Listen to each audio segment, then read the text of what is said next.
Nós vamos estar com uma menina muito grande, na época ela é pequenininha. Vamos ouvir o testemunho dela.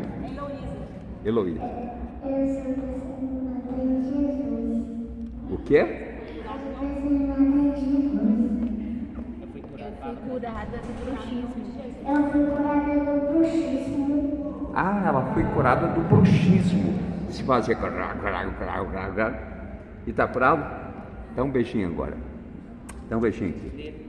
Aí, tá bom.